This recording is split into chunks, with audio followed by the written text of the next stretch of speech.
Okay, so moving on to the next segment of today's show, it is time to go a little bit into detail with these coaching searches. And we are going to discuss Urban Meyer to the Jaguars and everything that means for them going forward. But for now, during this segment, I wanted to discuss the 6 coaching vacancies and who exactly we think is going to be the best fit for each one. And the first team I'm going to be talking about today is the Houston Texans. And this is a team that, Andrew, they're under a lot of turmoil.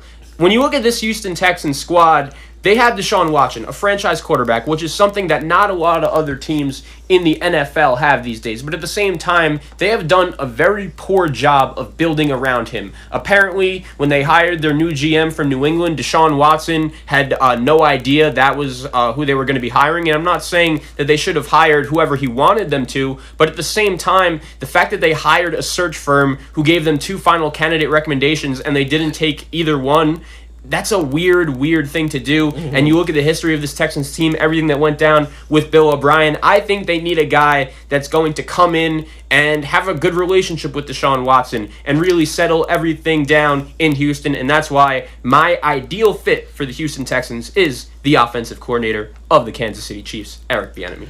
Yeah, I think that I totally agree with you. I think that's the clear-cut pick, especially with Deshaun Watson wanting to have Eric Bieniemy in the first place. I hope Houston does not screw this up with Deshaun Watson by alienating him and making this a little more worse of a, just not choosing who he wants. Eric Bieniemy sounds like the perfect fit. He did really good with Pat Mahomes, bro, and he also, he has a really good offensive style that works with really good QBs, and Deshaun Watson's just right up there with Pat Mahomes. So I think it's a perfect fit, and I think that's my also pick for the Texans, coach. Well, yeah, dude, it's interesting. Yeah. When you say they have to treat Deshaun Watson well, let me ask you this. I did a segment on my show last week when the Deshaun Watson rumors first came out, and they were possibly talking about, okay, maybe the Texans are willing to trade him. He wants out. If you're the Houston Texans, would you ever consider trading Deshaun Watson? What if Miami comes at you and is like, we'll give you Tua, we'll give you the number 3 pick, your first-round pick back, and we'll give you our number 18 pick. Do you think that's a trade the Texans should consider making? Because, dude, let me say this. I think that's a team that was proven this season that as great as Deshaun Watson is, he had a phenomenal season. He was a top 5 quarterback in the NFL. That roster was so bad that not only could they not make the playoffs around that kind of quarterback, they went 4-12. They needed to be better than that. And I think if the Houston Texans look at the situation and say, man, if they can't get Bieniemy and say, we're just trying to rebuild because we screwed up and we just want as many draft picks and as much young talent as we possibly could get, would that be a trade you would consider making? Well, I think I would ask for more than just those 2 first-round picks and Tua. I think that it's going to require a boatload because Deshaun Watson, you don't trade an amazing quarterback, a top 5 quarterback in the league, in his prime for you need more than that, I think, because it's really and the only way I would be trading him is if it's an unbreakable, unfixable like a James Harden situation. Yeah, exactly. I mean, that shed some light yesterday with that trade. Like if he wants out and he's not gonna, he's just gonna ruin the locker room's just gonna be messed up because of this. I think you have to trade him right now. I don't think they're at that point, but yeah, I mean, I think there's a lot of good options they can trade for. I mean, Jacksonville might trade the number 1 for him, which is a possibility. But yeah, I mean, specifically talking about that Dolphin pick, I think you're gonna have to include maybe another first rounder next year or something, because I just think that you need more than just 3 picks. So that's my thing. But I mean, honestly, if I'm the Jets, any team that needs a quarterback, I'm trading the boatload for him because it's worth it. Deshaun, you try to get these good players in the draft. If I'm the Jets, number 2, bro, you hope that pick would be Deshaun Watson, but it's not guaranteed. This guy's a guaranteed star in the NFL, so I think any team should really trade for this kid. I mean, he's elite, Well, one thing I'll say is that's why I kind of thought Miami would be the perfect fit because they have the perfect amount of draft capital. And not only that, but I think it is clear that Deshaun Watson is the kind of quarterback that makes other players around him better. And I think that when you look at Miami, that defense is elite, that coach is elite, their special special teams is very good, but I think when you look at that defense, they're ready to compete on an elite level. That offense, they have some young weapons that I think could be okay, like Gesicki, like Devontae Parker, Myles Gaskin, but I think they need a quarterback that can make them better. They also have the proper draft capital, so I think if Deshaun Watson's getting traded, I agree. I don't think he is. You're obviously going to have to give up a lot, and if you hire Bieniemy, I doubt you are trading Watson, because I don't know if you followed this story, dude. Originally, Houston didn't even interview Bieniemy, and that pissed off Deshaun Watson. He was not happy about that. So, well, I think Bieniemy wouldn't even take the job if he knew Watson's going to be traded. Yeah. I don't think that would even be a fit for him. Yeah, definitely, dude. So when you look at Houston, it's going to be very interesting to see what exactly they do. We both know how good Deshaun Watson is. I don't think that it's going to take that long or necessarily be that hard to build a winning team around him. You just need to be significantly better than what they are right now, which is just a bad football team, 2-53 besides starting quarterbacks. So that's the scouting report on Houston. The next team we will get to is the Detroit Lions. And dude, we spoke a little bit about this guy before the show, but I think when you look at this Detroit Lions squad, you need someone to really change the culture. You need someone that, I don't necessarily think that the Detroit Lions are going to be expected to win all of a sudden next year, no matter who their coach is. So my recommendation for the Detroit Lions is actually Robert Saleh, the defensive coordinator of the San Francisco 49ers. And when you look at Robert Saleh, the first thing that comes to mind is he's from Michigan. He has roots to the state of Michigan. He's coached there before. You also heard... So the Detroit Lions boosters were out here writing a letter to their owner, really wanting Robert Saleh to be their next head coach. And I think the Lions are a team that really needs a hype man. They're a team that really needs to motivate their players. Andrew, I don't know if you remember this game off the top of your head, but a couple weeks ago, the Detroit Lions had a standalone game. It was a Saturday 1 o'clock game against Tom Brady and the Tampa Bay Buccaneers, and they did not even try, bro. The Buccaneers ended up winning the game. I believe it was 44-6, and it was one of the worst efforts I've seen from an NFL team all season. And I remember watching that game, and I understood Detroit was devastated by COVID. They were missing a bunch of coaches, a bunch of players, but I was just saying, like, bro, like, you need someone to motivate these guys. You need someone to really tell them how important it is to play for, let's face it, a team that hasn't been good at all in their franchise history, the Detroit Lions. So if I'm them, I'm taking the guy from Michigan. I'm taking the guy that they want, Robert Saleh. I know that it's not always ideal to hire a defensive-oriented head coach, but we've seen plenty of other times. We've seen it work. We look at Joe Judge. He was a special team coordinator. He nailed his 2 coordinator hires. We saw the Giants have a pretty nice season. We've seen Bill Belichick. Bill Belichick, obviously, like a lot of other defensive-oriented coaches. So when you look at Robert Saleh, I think he's the ideal fit for Detroit. Who do you think? Yeah, so I'm gonna go with a little low key pick. It's Alan Kafka. So he's the offensive coordinator of the Kansas City Chiefs, and I just think he's like a great mind. That's a great young mind in the football world, and he's gonna be the next big thing in a few years. And I think why not take a shot on him now? I mean, you see how he works with Pat Mahomes. He could really develop a quarterback, and Pat Mahomes had a lot of skills and intangibles, but he was able to gel that all together with Andy Reid. And guys off that Andy Reid coaching tree of that tree has been really successful recently. I mean, even Doug Peterson, who won a Super Bowl a few years ago. So I think like that would be a really smart decision, especially if they keep Stafford. They could untap all that potential, or draft a quarterback this year or the next year. So I think that also with the Also with the Lions, they actually just hired a new GM, so that's going to be interesting how that shakes up, because he might have a say in who does it. So Brad Holmes is the current GM. He comes from the Rams, right? Yeah, he comes from the Rams coaching tree. No, just the Rams organization. So I don't know. Not sure I know a lot about him, but it seems interesting. Yeah, dude. Yeah. One thing I'll say about Mike Kafka is he is super young. He's only 33 years old, and even though that sounds young, I got to tell you, dude, we are seeing in the NFL the revelation of the young coach.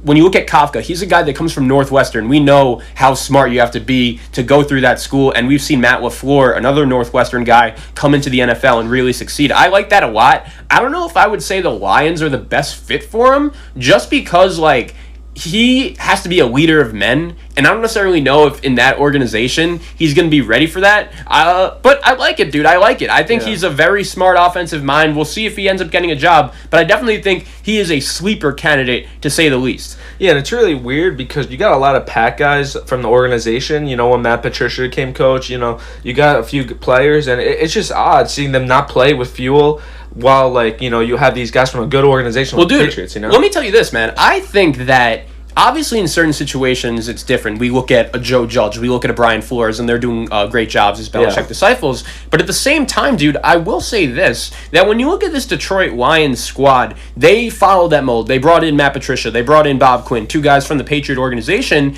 and it's crazy because when you look at the whole situation, I think that Detroit would be best served going forward to get the opposite of that. I think maybe bringing in a guy like Mike Kafka, who is going to really give all organizational power to the general manager, maybe that would be the right move, man. Who really knows? But I think the Lions are a team that may have to try doing something off the grid because they just haven't been successful since we started watching football. That team needs to get better quickly. Yeah, I think they're gonna have to take a shot because that's and that's what wins in this league, dude. Yeah. Yeah, because hiring coaches like Jim Caldwell or like Marvin Lewis, those guys just have ceilings, and you need to take a shot like a LaFleur to even see what you got. And I think Mike Kafka would be exactly just that. Moving on to the next team.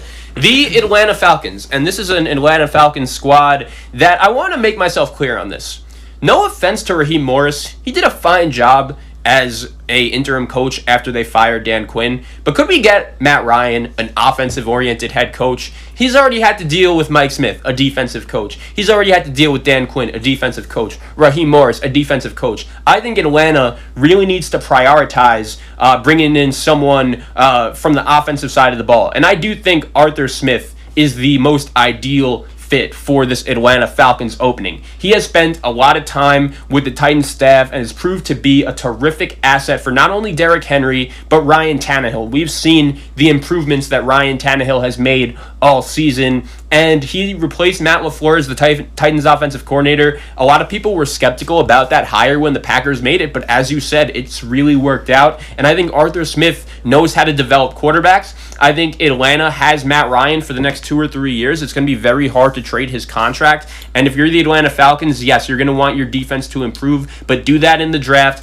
I think your number one priority right now is to make Matt Ryan better, because Matt Ryan, you're stuck with him for the next 2 or 3 years. And there are much worse quarterbacks to be stuck with, but at the same time, I don't necessarily know if he showed me anything this season to be that excited about. So I think Arthur Smith maybe makes him a little bit better. And also, Arthur Smith runs a very similar offense to the Kyle Shanahan run offense in San Francisco. And when Matt Ryan had that offense in Atlanta in 2016, that's when the Falcons not only made the Super Bowl, but he won the MVP. Yeah, I mean, I like that Arthur Smith idea. The one thing I just got to say is that the Falcons, so Arthur Smith really relies on his running back, a really dominant running back, and I don't know if Todd Gurley's going to live up to that, or if Najee Harris is going to fall for them in the second round. Dude, I'll say this though. I think as good as Derrick Henry is, when I watched Ryan Tannehill this season, man, I know the play action really helped him, but I saw a gamer. I saw a top 12, a top 13 quarterback in this league, and there were plenty of games where I'm telling you, man, the Titans won because of Ryan Tannehill's performance and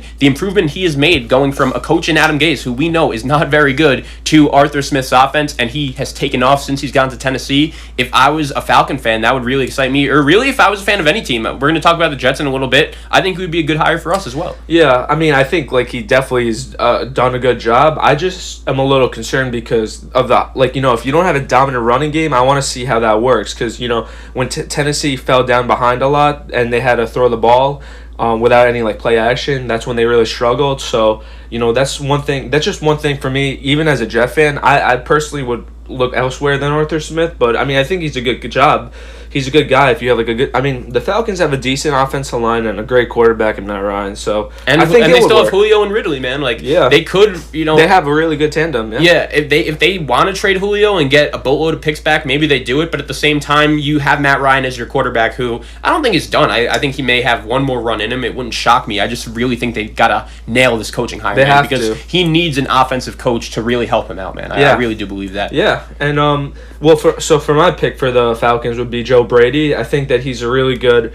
I mean, he has a lot of potential in this league. He's done really good last year with Teddy Bridgewater in Carolina. And we saw what he did with Joe Burrow at LSU. Yeah, and I think he can, take the fullest potential out of quarterbacks, even if they're, not young quarterbacks. I mean, Teddy Bridgewater played a really good year. And if you think Robbie Anderson had a good year, imagine that offense with Julio Jones or Calvin Ridley. It's a nasty combo. Yeah, so. I think one thing when you look at the Falcons, and this is so interesting, is they have to get a GM first. And they don't have a GM right now, and that's my thing. Atlanta is interesting because it's a good job. Their owner, Arthur Blank, I don't know how familiar you are with him, but he is the owner of Home Depot, and he's known to be around the league, to be one of the best owners. We saw how much time he gave Dan Quinn as their head coach. There were plenty of Falcon fans that wanted him gone. We know Atlanta. They it's a college football town. We get it, but it's a good job. They play in that very nice stadium. Arthur Blank's a good owner. You have talent with Matt Ryan. You have talent with Julio Jones.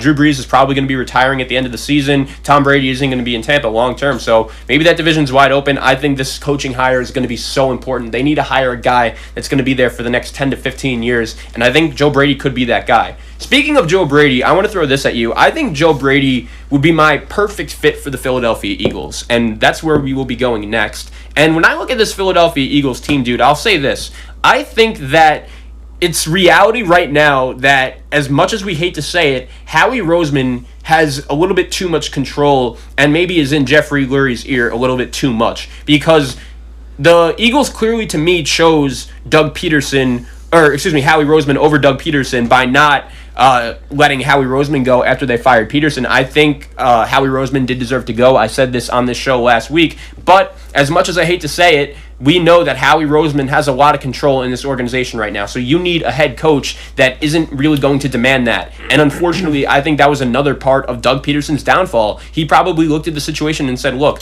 I was a head coach that won a Super Bowl with Nick Foles. I deserve to be making some personnel decisions as a head coach. So if I were the Philadelphia Eagles, I guess I would target a guy who doesn't necessarily need that organizational control, and I think Joe Brady, as a young guy, his number one focus is to develop a quarterback. I think if you give him a guy like Jalen Hurts, then maybe he could succeed with him. If a guy like Teddy Bridgewater can, and we also saw what Jalen Hurts was able to do with Doug Peterson and that offense this year, maybe he could succeed with a guy like Joe Brady. Who do you think would be the best fit for the Eagles? Well, I think that, similar offensive coordinator, I'm going to take Brian Daboll. I just think that, what he's been able to do for the Bills. I mean, I think he could really resurrect Carson Wentz's, career. It's going to be weird because I think he could work with both quarterbacks, but I mean, Carson Wentz is an athletic quarterback, who can run the ball like Josh Allen, not as explosive, but he still has that ability. And Jalen Hurts,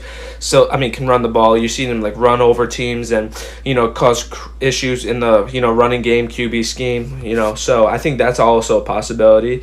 I just think Brian Daboll is a really hot candidate right now, and the Eagles are probably going to want to have to see what they have in Wentz first, because you have that contract tied up and it's almost untradeable. So I think that Brian Daboll would be a good fit because he can work with either quarterback, and he will have both.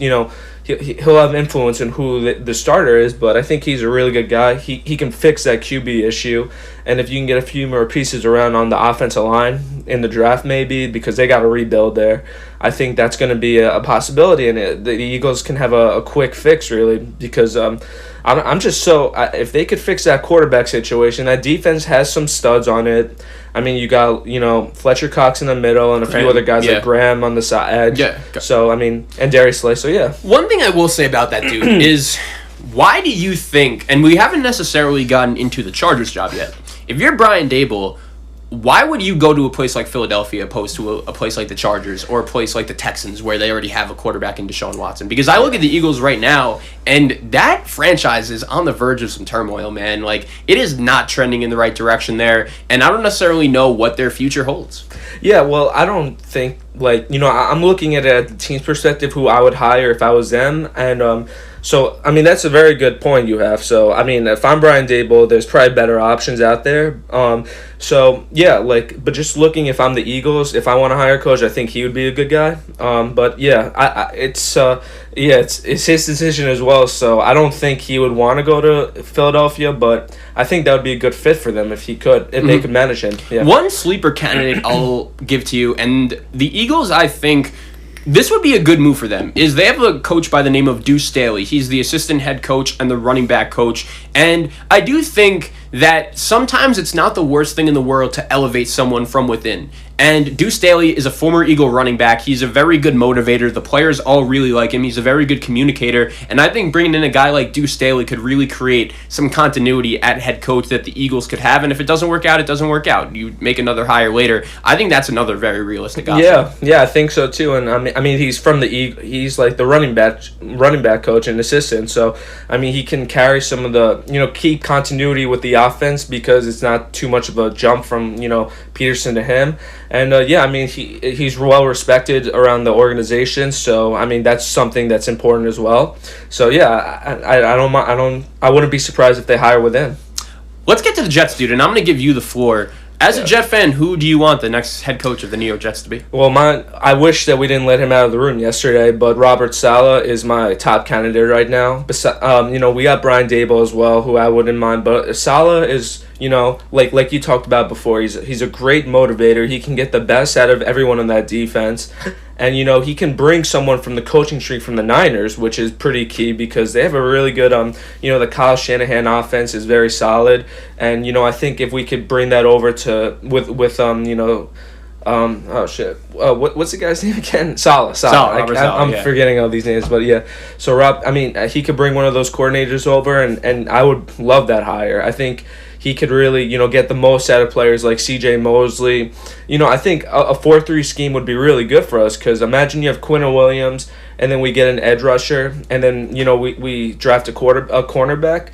I think that defense can be comparable to the Niners, We have, Arik Armstead on the Niners, Quinnen Williams, and then, we get a Nick Bosa somehow in the trade, a draft or free agency. I think that defense could take it to the next level. So dude, I would love Saleh. Yeah, I would. Dude, I'll say this. So I would like Saleh. I think he would be a solid choice, but I don't think he's my first choice. Now, I love that he's a good motivator, good communicator. I was really impressed with his game plan. Week 16, the 49ers had a game against Arizona, and they completely shut down Kyler Murray with a very injury-depleted defense, and you could clearly tell that the players respect him and want to play for him. He is the definition of a leader of men. So there are some positives there. But at the same time, dude, I look at this Jets franchise, man, and we need someone to develop a young quarterback. And I'm going to switch my picks a little bit here. I'm going to say that my ideal fit for the Philadelphia Eagles would be Deuce Staley, their running back coach. Mm-hmm. And that my ideal fit for the Jets is going to be Joe Brady. Because I am telling you this, man.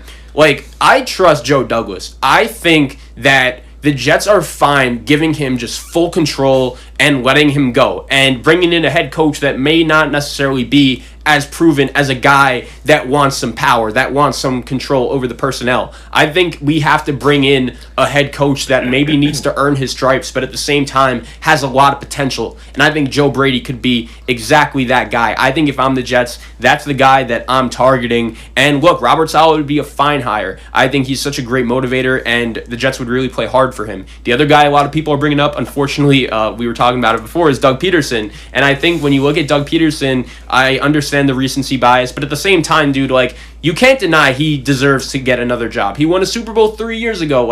He had a bad year coaching, man. I'm not going to deny that, but at the same time, he did lead the Eagles to the playoffs. Not only his first year, not only his second year, but all 3 years, 3 years in a row. The Eagles have never done that really, besides Andy Reid. So I do think eventually Doug Peterson does deserve a second chance. I just don't know if it's going to come this year. Yeah, and I personally wouldn't want him in because I just think that right away, I think he needs a year off, maybe as an offensive coordinator, because I just think that last week, without the winning, that just sets the wrong mindset for any team. Can you trust this guy? It's just a whole issue, and I think for the Jets that wouldn't be a good fit. He did win the Super Bowl, so I can't knock. Not only did he win a Super Bowl, bro, he outcoached Belichick in a Super Bowl. It's crazy. Yeah. Only 3 years ago, Yeah, I don't think he's a bad hire, but it's just I don't think he's the right. He's not yet. Yeah. You're kind of on the same mindset as me in the sense that you want a young coach that may not necessarily. It may be a little bit of a risk, but No clash with the GM. Yeah, and it's kind of like a stock. Like, dude, like if we take a guy like Joe Brady, who everyone in New York may not necessarily know, kind of like a Joe Judge, dude. At this time last year, no one knew who Joe Judge was, but the Giants GM, they believed in him, and right now it looks like to be a pretty good hire. Yeah. Moving on, dude, let's go to the Chargers. This will be the last team we'll be discussing today, and I think this job just has Brian Daboll's name all over it, dude. Brian Daboll did a great job developing Josh Allen into a star. If he goes to the Chargers, guess what? Justin Herbert is already a star. And I understand some of the problems with the Chargers come from in that organization, in the sense that Dean Spanos isn't necessarily the best owner. But Tom Telesco is a solid GM. He's done a great job surrounding that team with as much talent as possible. And I think that Anthony Lynn just didn't get the job done. He was a stale mind on the offensive side of the ball. And I think Brian Daboll is the opposite of a stale mind. I also really like how the fact that Justin Herbert is a star, he is ready to take that next leap. So Brian Daboll won't even have to spend time developing him as a passer. He's there. He's already. I think Daboll's the perfect fit for the Chargers. Yeah, I mean, I think, I can't disagree with you on that. I think, Daboll would be perfect for them. But I would also just look at, a few other guys. I mean, looking at, I think, we're just mixing the same names up, but like Joe Brady would also be a good pick. Eric Bieniemy, I really don't think that would be... I think that would be a good fit as well because, he has a lot of talent on the offense. They have two stud receivers and Justin Herbert. It would be interesting to see if he would want to stay in that division and go up against Andy Reid. Because, dude, I'm telling you now, we're going to get into this a little later in the show, but I think that, like, Herbert and Mahomes is going to be a rivalry that takes on football for the next 15 to 20 years, man. I hope so. Yeah, it looks like that right now. Herbert's looked like a stud so far. So we'll see because, this second year can really define him. Is he going to make a bigger jump or is he going to just stay like this? So, but yeah, he has a lot of intangibles. So, yeah, I think also they need to hire a young guy that can, groom this quarterback a little more, get the best out of him. So I think a young coach, offensive minded, is really important. And, just watch out. I think Anthony Lynn would be a good offensive coordinator slot, honestly, because, I think he developed Herbert to become this, so I think he also should be a name out there for offensive coordinator, possibly. Interesting. So, just to recap this segment, my best fits for the Jets, I have Joe Brady. For the Falcons, I have Arthur Smith. For the Eagles, I have Deuce Staley. For the Texans, Eric Bieniemy. For the Chargers, Brian Daboll. And for the Lions, Rob Saleh.